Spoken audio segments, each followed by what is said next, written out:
Dears, welcome back to our YouTube channel. This is teacher Hridya. So നമ്മൾ ഇന്ന് നോക്കാൻ പോകുന്നത് എ ഷീൽഡ് ഓഫ് കറേജ് എന്ന് പറയുന്ന 9th സ്റ്റാൻഡേർഡിലെ ഒരു ചാപ്റ്ററാണ്. ഓക്കെ, നമ്മൾ നേരത്തെ പഠിച്ചതും ഒരു റിയൽ ലൈഫ് സ്റ്റോറി ആയിരുന്നു. ഈ യൂണിറ്റിൽ ഇപ്പോൾ പഠിക്കാൻ പോകുന്നതും എന്താണ് മക്കളെ? ഒരു റിയൽ ലൈഫ് സ്റ്റോറിയാണ്. നമുക്ക് കഥയിലോട്ട് കടക്കുന്നതിന് മുമ്പ് ടീച്ചർ എന്ത് ചെയ്യാം, ജസ്റ്റ് ഒന്ന് സമ്മപ്പ് ചെയ്ത് എന്താ കാര്യം എന്ന് പറയാം. ഓക്കെ, പാൻ ആം എന്ന് പറയുന്ന ഒരു അമേരിക്കൻ ഫ്ലൈറ്റിൻ്റെ ക്യാബിൻ ക്രൂ ആയി അല്ലെങ്കിൽ എയർ ഹോസ്റ്റസ് ആയി വർക്ക് ചെയ്തിരുന്ന ആളായിരുന്നു നീരജ ബാനറ്റ് എന്ന് പറയുന്ന വ്യക്തി. അവരൊരു ഭയങ്കരമായിട്ടുള്ള ബ്രേവ് ലേഡി ആയിരുന്നു. പെട്ടെന്ന് അവർ സഞ്ചരിച്ചു കൊണ്ടിരുന്ന ഫ്ലൈറ്റ് ഹൈജാക്ക് ചെയ്യപ്പെടുകയാണ്, അറ്റാക്ക് ചെയ്യപ്പെടുകയാണ്. അങ്ങനെ എന്ത് ചെയ്തു, അവരുടെ ജീവൻ തന്നെ പണയം വെച്ച് അതിനകത്തുള്ള ആളുകളെല്ലാം രക്ഷിച്ച് അവർ എന്ത് ചെയ്യാണ്, സ്വയമേ വെടിയുണ്ട ഏറ്റുവാങ്ങി എന്ത് ചെയ്യാണ്, മരിക്കുകയാണ്. ആ ഒരു കഥയെ എങ്ങനെയൊക്കെയാണ് ഇൻസിഡൻറ്റ്, എന്തൊക്കെ കാര്യങ്ങളാണ് നടന്നതെന്ന് ജസ്റ്റ് നമുക്കൊരു മോട്ടിവേഷണൽ സ്റ്റോറി ആയിട്ട് നമുക്ക് എന്ത് ചെയ്യാണ്, പറഞ്ഞു തന്നിരിക്കുകയാണ്. അപ്പോൾ ടീച്ചറുടെ ചാനൽ ആദ്യമായിട്ട് കാണുകയാണെങ്കിൽ ലൈക്ക് ചെയ്യാനും ഫ്രണ്ട്സിന് ഷെയർ ചെയ്യാനും അതുപോലെ തന്നെ സബ്സ്ക്രൈബ് ചെയ്യാനും ആരും മറക്കരുതേ. ക്ലാസ് ഇഷ്ടമാവുകയാണെങ്കിൽ എല്ലാവരും ഒന്ന് ലൈക്ക് ചെയ്യണേ. Okay. In a deeply moving ceremony on the Republic Day of 1987, Neeraja Banet was posthumously conferred India's highest peacetime gallantry award, the Ashoka Chakra. അതായത് 1987 റിപ്പബ്ലിക് ഡേ ദിവസത്തിൽ നീരജ ബാനറ്റിന് മരണശേഷം എന്ത് കിട്ടി മക്കളെ? പീസ് ടൈമിന്, സമാധാനത്തിൻ്റെ ഏറ്റവും വലിയ അവാർഡായിട്ടുള്ള അശോക ചക്ര എന്ന് പറയുന്ന അവാർഡ് കിട്ടി. Neerja was the brave flight attendant who had sacrificed her life to save passengers on hijacked aeroplane. hijacked aeroplaneൽ പാസഞ്ചേഴ്സിനെ രക്ഷപ്പെടുത്താൻ വേണ്ടി സ്വന്തം ജീവൻ തന്നെ പണയം വെച്ച ഭയങ്കരമായിട്ടുള്ള ബ്രേവ് ലേഡി ആയിരുന്നു ആര്? നീരജ എന്ന് പറയുന്ന വ്യക്തി. The ceremony, attended by dignitaries, family and friends, was fitting tribute to Neeraja's legacy. Ceremony ആരൊക്കെ അറ്റൻഡ് ചെയ്തു? ഒരുപാട് ഡിഗ്നിറ്ററീസ്, പ്രശസ്തിയുള്ള ആളുകളും അവളുടെ ഫാമിലിയും അതുപോലെ തന്നെ എന്താണ്, ഫ്രണ്ട്സും എല്ലാം എന്ത് ചെയ്തു, അറ്റൻഡ് ചെയ്തിട്ട് എന്താണ് പറഞ്ഞത്? അവരെ ഭയങ്കരമായി ആ ഒരു ലെഗസിയെ പുകഴ്ത്തിപ്പാടി. The Ashoka Chakra, presented by Gianni Zail Singh, the then President of India, was received by Neeraja's mother, Rama Banet. Neeraja's father, Harish Banet, and her brother were present to witness the ceremony. അപ്പോൾ അന്നത്തെ president ആയിട്ടുള്ള, ഇന്ത്യയുടെ president ആയിട്ടുള്ള ആര്? Gianni sale Singh ആണ് ഈ award അവരുടെ അമ്മയിലേക്ക് കൈമാറ്റം ചെയ്തത്. അമ്മയുടെ പേരാണ് രമ ബാനറ്റ് എന്നും. അതുപോലെ തന്നെ അച്ഛനും ബ്രദറും അവിടെ ഉണ്ടായിരുന്നു. അച്ഛൻ്റെ പേരെന്താണ്? ഹരീഷ് ബാനറ്റ് ആയിരുന്നു. Neeraja was born on 7 September 1963 in Chandigarh, India, where she grew up in a loving and supportive family. അപ്പോൾ അവർ ബോൺ ചെയ്തത് 7 സെപ്റ്റംബർ 1963 എവിടെ? ചണ്ഡീഗഡ്, ഇന്ത്യയിലെ ചണ്ഡീഗഡ് എന്ന് പറയുന്ന സ്ഥലത്താണ്. ഫാമിലി എന്തായിരുന്നു അവരുടെ? ഭയങ്കര സപ്പോർട്ടീവ് ആയിട്ടുള്ള, ഭയങ്കര കെയറിങ് ആയിട്ടുള്ള ഒരു ഫാമിലി ആയിരുന്നു. She started her career as A model. ഒരു മോഡലായിട്ടായിരുന്നു അവർ കരിയർ സ്റ്റാർട്ട് ചെയ്തിരുന്നത്. Her elegance, dedication, confidence and Poisson led her to pursue a career in airline industry. അപ്പോൾ എന്താണ് അവരുടെ എലഗൻസും അതുപോലെ തന്നെ ഡെഡിക്കേഷനും കോൺഫിഡൻസും അതുപോലെ തന്നെ പോയിസ് എന്ന് പറഞ്ഞാൽ എന്താണ്? ബാലൻസ് ചെയ്ത്, എല്ലാ കാര്യങ്ങളും ബാലൻസ് ചെയ്ത് കൊണ്ടുപോകാൻ പറ്റുന്ന ആ ഒരു കഴിവും അവരെ എന്തിലേക്ക് നയിച്ചു?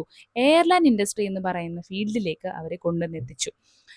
Neeraja joined Pan Am as a flight attendant and quickly gained a reputation for professionalism and dedication to her work. എന്താണ്? പാനാമിലെ ഫ്ലൈറ്റിലേക്ക് അറ്റൻഡൻ്റ് ആയിട്ട് ജോലി കിട്ടുകയും അതുപോലെ തന്നെ കഴിവ് കാരണം എന്താണ്, പ്രൊഫഷണലിസം തെളിയിച്ചതുകൊണ്ടും അല്ലെങ്കിൽ ഡെഡിക്കേഷൻ തെളിയിച്ചതുകൊണ്ടും നല്ലൊരു ഉന്നത നിലയിലേക്ക് എത്താനായിട്ട് അവരെ ഹെൽപ്പ് ചെയ്തു. On 5 September 1986, Pan Am Flight 73, a Boeing 747 aircraft bearing the registration N656PA, was hijacked at Karachi International Airport, Pakistan. ഈ ഇൻസിഡൻറ്റ് നടക്കുന്നത് എന്നാണ്? 1986. അപ്പോൾ ഈ പറയുന്ന കറാച്ചി ഇൻ്റർനാഷണൽ എയർപോർട്ടിൽ വെച്ച് ഇവരെന്ത് ചെയ്യാണ്, ഈ ഫ്ലൈറ്റ് ഹൈജാക്ക് ചെയ്യപ്പെടുകയാണ്. The flight was en route from Mumbai, India to New York City with scheduled stops in Karachi and Frankfurt. Neeraja was on duty when aeroplane was hijacked. അപ്പോൾ ഇത് ശരിക്കും എങ്ങോട്ട് പോയിക്കൊണ്ടിരിക്കുകയായിരുന്നു? മുംബൈയിൽ നിന്ന് ന്യൂയോർക്കിലേക്ക് പോകുമായിരുന്നു. കറാച്ചിയിലും ഫ്രാങ്ക്ഫർട്ടിലും 2 സ്റ്റോപ്പുകൾ ഉണ്ടായിരുന്നു. നീരജയ്ക്കായിരുന്നു അന്ന് ഹൈജാക്ക് ചെയ്തിരുന്ന ഫ്ലൈറ്റിൻ്റെ സീനിയർ ഡ്യൂട്ടി എന്ന് പറയുന്നത്. The hijackers had gained access to the aircraft posing as airport security personnel. അപ്പോൾ ഈ പറയുന്ന അവർ കയറിയത് എങ്ങനെയാണ്, എയർപോർട്ടിന്റെ സെക്യൂരിറ്റി ചെക്കേഴ്സ് ആണെന്നുള്ള രീതിയിലാണ് ഇവർ എന്ത് ചെയ്യുന്നത്, കയറുന്നത്. After the passengers and crew boarded the aircraft in Karachi, the hijackers took control of the plane. അപ്പോൾ ഹൈജാക്കേഴ്സ് എന്ത് ചെയ്യാണ്, ഇത് ബ്രോഡ് ചെയ്ത് കഴിഞ്ഞപ്പോഴത്തേക്കും എന്ത് ചെയ്തു, ഇതിന്റെ കൺട്രോൾ ഏറ്റെടുക്കും. കറാച്ചിയിൽ വെച്ച് അതിന്റെ കൺട്രോൾ അവർ ഏറ്റെടുക്കുകയാണ് ചെയ്യുന്നത്. The incident lasted around 17 hours and the passengers and crew were held hostage. അപ്പോൾ എത്ര മണിക്കൂർ ലാസ്റ്റ് ചെയ്തു മക്കളെ, ഇത് 17 മണിക്കൂറോളം ഇത് ലാസ്റ്റ് ചെയ്തു. The passengers were from various countries including the United States. അപ്പോൾ ഒരുപാട് സ്ഥലത്തുനിന്നുണ്ടായിരുന്നു, US നിന്ന് വരെ ആളുകൾ അതിനകത്ത് ഉണ്ടായിരുന്നു. ഫ്ലൈറ്റ് ആകുമ്പോൾ അങ്ങനെയാണല്ലോ. The hijackers demanded the release of certain prisoners and threatened to kill the passengers if their demands were not met. അപ്പോൾ അവരുടെ ആവശ്യം എന്ന് പറയുന്നത് എന്തായിരുന്നു, അവരുടെ കുറച്ച് പ്രിസണേഴ്സ് ഉണ്ട്, അവരെ അതായത് തടവുകാരെ ഉണ്ട്, അവരുടെ തടവുകാരെ വിട്ടയക്കുക, ഇല്ലെങ്കിൽ ഇതിനകത്തുള്ള ആളുകൾ എന്ത് ചെയ്യും, കൊല്ലും എന്നായിരുന്നു അവരുടെ ഭീഷണി എന്ന് പറയുന്നത്. Neerja, the senior flight person, played a crucial role in ensuring the safety of passengers. നീരജയാണ് അവിടെ സീനിയർ മോസ്റ്റ് ഫ്ലൈറ്റ് ഓഫീസറായിട്ട് നിൽക്കുന്നത്. അവരെന്ത് ചെയ്തു, വളരെ നല്ല ക്രൂഷ്യൽ റോളാണ് അവിടെ ചെയ്തിരുന്നത്. She managed to hide the passport of American passengers, preventing the hijackers from identifying them. അപ്പോൾ എന്താണ്, അവർ അമേരിക്കക്കാരെയാണല്ലോ ടാർഗറ്റ് ചെയ്തെന്ന് പറഞ്ഞത്, അമേരിക്കക്കാരുടെ പാസ്പോർട്ടുകളെല്ലാം അവരെന്ത് ചെയ്തു, മാറ്റി ഒളിപ്പിച്ചു വെച്ചു. This helped save lives as they were targeting Americans. American പീപ്പിൾസിന്റെ ജീവൻ അവർ നഷ്ടപ്പെടുത്താതെ അല്ലെങ്കിൽ അവരെ ഉപദ്രവിക്കാതിരിക്കാൻ വേണ്ടി അത് ഒരുപാട് ഹെൽപ്പ് ചെയ്തു. As hours passed, tension escalated. മണിക്കൂറോ ഇങ്ങനെ കഴിഞ്ഞുകൊണ്ടിരിക്കുമ്പോൾ എങ്ങനെയാണ്, ഉള്ളിൽ ഇങ്ങനെ ടെൻഷൻ എസ്കലേറ്റ് ചെയ്യാണ്, ഇൻക്രീസ് ചെയ്തുകൊണ്ടിരിക്കുകയാണ്. The hijackers become increasingly agitated. ഹൈജാക്കേഴ്സും ഭയങ്കരമായിട്ട് ഡിസ്റ്റർബ്ഡ് ആവുകയാണ്. അജിറ്റേറ്റഡ് എന്ന് പറഞ്ഞാൽ എന്താണ്, ഡിസ്റ്റർബ്ഡ് ആവുകയാണ്. As a situation grew more and more dangerous. സംഭവം എന്ത് ചെയ്യാണ്, വീണ്ടും വീണ്ടും ഡേഞ്ചറസിലോട്ട് നീങ്ങിക്കൊണ്ടിരിക്കുകയാണ്. Neerja's leadership and quick thinking were instrumental in guiding the passengers to escape through emergency exits, taking advantage of that chaos and confusion. അപ്പം നീരജ് അവിടെ ഒരു ക്രൂഷ്യൽ റോള് കളിച്ചു. എന്താണ്, അവിടുത്തെ എമർജൻസി എക്സിറ്റിന്റെ വാതിൽ എന്ത് ചെയ്യാണ്, തുറന്നു കൊടുത്ത് ആളുകളെ ഇവാക്യുവേറ്റ് ചെയ്യാൻ വേണ്ടി എന്ത് ചെയ്യാണ്, ഹെൽപ്പ് ചെയ്യാണ്. നീരജയുടെ ഭയങ്കരമായിട്ടുള്ള ലീഡർഷിപ്പ് ക്വാളിറ്റിയാണ്. ഒറ്റയ്ക്ക് വേണമെങ്കിൽ എന്ത് ചെയ്യായിരുന്നു, നീരജയ്ക്ക് രക്ഷപ്പെടാമായിരുന്നു. നീരജ് അവിടെ ആളുകളെ രക്ഷിക്കാനായിട്ട് പോയി. After a 17 hours stand off, Neerja open the emergency door and evacuation chute and assisted the passengers escape, even though she could have been the first one to jump out. എന്താണ് പറയുന്നത്, 17 മണിക്കൂറത്തെ മൽപ്പിടുത്തത്തിന് ശേഷം നീരജ് ഉറപ്പിക്കുകയാണ്, ഇനി ഞാൻ ഈ എമർജൻസി ഡോർ തുറന്നു കൊടുക്കും, ആളുകളെല്ലാം ഞാൻ രക്ഷിക്കും. അങ്ങനെ ഇവാക്യുവേഷൻ പ്രോസസ്സ്, ആളുകളെ ഒഴിപ്പിക്കുന്ന പ്രോസസ്സ് നടന്നുകൊണ്ടിരിക്കുകയാണ്. പക്ഷെ എന്താണ് അവിടെ പറയുന്നത്, അവൾക്ക് എന്ത് ചെയ്യാമായിരുന്നു, ഈ ആളുകളെ ഒന്നും ഒഴിപ്പിക്കാതെ തന്നെ ഈ ഡോർ തുറക്കാൻ എല്ലാം അറിയാം അല്ലേ, തുറന്ന് രക്ഷപ്പെട്ട് പോകാമായിരുന്നു. പക്ഷെ അങ്ങനെ ചെയ്തോ, ഇല്ല. ഫസ്റ്റ് ആദ്യം ഇറങ്ങി പോകാൻ പറ്റിയിട്ടും എന്ത് ചെയ്തില്ല, ആളുകളെ എല്ലാം ഒഴിവാക്കുക അല്ലെങ്കിൽ പുറത്തേക്ക് രക്ഷപ്പെടുത്തുക എന്നായിരുന്നു അവരുടെ ലക്ഷ്യമെന്ന് പറയുന്നത്. ട്രാജിക്കലി, as the hijackers opened fire on the passengers, she was shot while valiantly shielding 3 children from the bullet. അപ്പോൾ എന്താണ്, ഹൈജാക്കേഴ്സ് ഇത് കണ്ടിട്ട് പാസഞ്ചേഴ്സിന് നേരെ തോക്ക് ചൂണ്ടിയപ്പോൾ അതിൽ കുട്ടികളുണ്ടായിരുന്നു, 3 കുട്ടികളുണ്ടായിരുന്നു. ആ കുട്ടികൾക്ക് നേരെ അറ്റാക്ക് ചെയ്യാൻ പോവുക എന്ന് കണ്ടപ്പോൾ പുള്ളിക്കാരത്തി ആ ഒരു വെടിയുണ്ടയ്ക്ക് നേരെ പെട്ടെന്ന് എടുത്ത് ചാടി അവർ ആ വെടിയുണ്ട ഏറ്റുവാങ്ങുകയായിരുന്നു.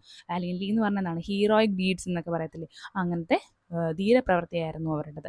Immediately the Pakistani SSD stormed the plane, overpowering the hijackers and securing the release of hostages. പെട്ടെന്ന് തന്നെ ഈ പാകിസ്ഥാൻ്റെ SSD ആൾക്കാർ, SSD എന്ന് പറഞ്ഞാൽ എന്താണ്, സ്പെഷ്യൽ സർവീസ് ഗ്രൂപ്പ് ആൾക്കാരെല്ലാം അവിടെ വരികയും ഇതിൻ്റെ ഹൈജാക്കേഴ്സിനെ ഓവർപവർ ചെയ്യാൻ വേണ്ടിയിട്ട്, അതായത് അവരുടെ കൺട്രോളിലേക്ക് എത്തിച്ചു. മറ്റേ ആൾക്കാരെല്ലാം വന്നിട്ട് ഈ SSDക്കാരുടെ കൺട്രോളിലേക്ക് ഹൈജാക്കേഴ്സിനെ എത്തിച്ചു. Neerja's heroism at the cost of her life saved the lifes of the innocent children and many others on the flight. അപ്പോൾ ഫ്ലൈറ്റിലുണ്ടായിരുന്ന ഒരുപാട് ആൾക്കാരുടെ ജീവൻ അവരുടെ ആ ഒരു ഹീറോയിക് ഡീഡ്സ് കാരണം എന്ത് ചെയ്തു, രക്ഷപ്പെട്ടു. Her courage is sacrificing her life to protect the children is a testament to her selfless bravery. എന്താണ്, സ്വന്തം ജീവിതം സാക്രിഫൈസ് ചെയ്തുകൊണ്ട് എന്താണ് മറ്റുള്ളവരെ, ആ കുട്ടികളെ പ്രൊട്ടക്റ്റ് ചെയ്യാൻ വേണ്ടി, രക്ഷിക്കാൻ വേണ്ടി കാണിച്ച ആ ഒരു ബ്രേവറി എന്ന് പറയുന്നത്. സ്വന്തം കാര്യം നോക്കുക, നമ്മളെല്ലാവരും എന്താണ് സ്വന്തം കാര്യം നോക്കുന്ന ആൾക്കാരാണ്. അവരങ്ങനെയാണോ ചെയ്തത്? അല്ല, അവർ മറ്റുള്ളവർക്ക് വേണ്ടി എന്ത് ചെയ്തു, ഒരു ബ്രേവ് ആയിട്ടുള്ള ഡിസിഷൻ എടുത്തു. അവരുടെ ലൈഫ് തന്നെ അവർ സാക്രിഫൈസ് ചെയ്തു. അതെന്താണ്, വലിയൊരു ബ്രേവറിയുടെ പ്രൂഫാണ്. ടെസ്റ്റാമെന്റ് എന്ന് പറഞ്ഞാൽ എന്താണ്, പ്രൂവ് എന്നാണ് അർത്ഥം, proof. Okay, The hijacking of Pan Am Flight 73 still remain one of the significant incident in the aviation history. Aviation ഹിസ്റ്ററിയുടെ ചരിത്രത്തിൽ തന്നെ ഇങ്ങനെ ഒരു സംഭവം എന്താണ് ഭയങ്കര സിഗ്നിഫിക്കൻ്റ് ആയിട്ട് നമ്മുടെ ഉള്ളിൽ ഇങ്ങനെ റിമൈൻഡ് ചെയ്ത് നിലനിൽക്കും. And Neerja Bhanot's heroism and sacrifice will live in our memory the world over. World അവസാനിക്കുന്ന എത്ര നാളാണോ അത്രയും നാൾ വരെ ഈ നീരജ ബാനറ്റിൻ്റെ ഈ ഒരു ഹീറോയിസും സാക്രിഫൈസും നമ്മുടെ ഉള്ളിൽ എന്ത് ചെയ്യും, ഒരു മെമ്മറി ആയിട്ട് നിലനിൽക്കും. Her story inspired a generation. ഒരുപാട് ആൾക്കാരെ അവർ എന്ത് ചെയ്തിട്ടുണ്ട്, ഇൻസ്പയർ ചെയ്തിട്ടുണ്ട്. And led to changes in aviation security procedures worldwide. ഇങ്ങനൊരു സംഭവം നടന്നതുകൊണ്ടാണ് വേൾഡ് വൈഡുള്ള എയർപ്ലെയിൻ അല്ലെങ്കിൽ ഫ്ലൈറ്റിൽ കയറുമ്പോൾ ഉള്ള സെക്യൂരിറ്റി സിസ്റ്റം എന്ത് ചെയ്തത്, കൂടുതലായിട്ട് സെക്യൂർ ആവാൻ തുടങ്ങിയത്, നന്നായി ശ്രദ്ധിക്കാൻ തുടങ്ങിയത്. The United States Congress Special Courage Award was posthumously conferred on Neeraja Banet. The Flight Safety Foundation, an international organization for aviation safety, also honored her posthumously with her heroism award. അപ്പോൾ എന്താണ്, U എസും ഇതേപോലെ award കൊടുത്തിരുന്നു മരണശേഷം. U എസും അതുപോലെ തന്നെ എന്താണ് ഒരു ഇന്റർനാഷണൽ ഓർഗനൈസേഷൻ ഫോർ ഏവിയേഷൻ സേഫ്റ്റിയും അവർക്ക് എന്ത് ചെയ്തിരുന്നു, അവാർഡ് കൊടുത്തിരുന്നു. പാകിസ്ഥാൻ ഹോണേഡ് ഹെർ വിത്ത് തംക-ഇ പാകിസ്ഥാനി അവാർഡ്. പാകിസ്ഥാനും അതുപോലെ തന്നെ അവാർഡ് കൊടുത്തിരുന്നു. To commemorate her courage, Neeraja's family set up Neeraja Banet Pan Am Trust. The trust recognizes Indian women who fight social injustice and airline crew who display courage in moments of crisis. അപ്പോൾ ഇങ്ങനെ നീരജയുടെ ഓർമ്മപ്പെടുത്തലിന് വേണ്ടി അവരുടെ family എന്ത് തുടങ്ങി, ഒരു trust തുടങ്ങി, Neeraja ബാനറ്റ് pan ആം trust എന്ന് പറയുന്ന ഒരു ട്രസ്റ്റ് തുടങ്ങി. അതിൽ ഇന്ത്യൻ വുമൺസ് ഒരുപാട് ഇതേപോലത്തെ ബ്രേവറി ആയിട്ടുള്ള കാര്യങ്ങൾ ചെയ്യുന്നവരും സോഷ്യൽ ജസ്റ്റിസിന് വേണ്ടി ഫൈറ്റ് ചെയ്യുന്നവരെല്ലാം ഇൻക്ലൂഡ് ചെയ്തിട്ടുള്ള ഒരു ട്രസ്റ്റ് ആയിരുന്നു അത്. The 2016 Bollywood film Neeraja, a biopic on her life and sacrifice directed by Ram Madhwani, was a huge hit, winning the National Award for Best Feature Film in Hindi and special mention for the actor who did Neeraja's role, Sonam Kapoor. അതായത് 2016 ഇതൊരു biopic movie ആയിട്ട് ഇറക്കുകയും ചെയ്തു. അത് direct ചെയ്തത് Ram മാധവാനിയാണ്. National award win ചെയ്യുകയും സോനം കപൂർ ആണ് എന്ത് ചെയ്തത്, ഈ ഒരു സിനിമ അഭിനയിക്കുകയും ചെയ്തിരുന്നത്.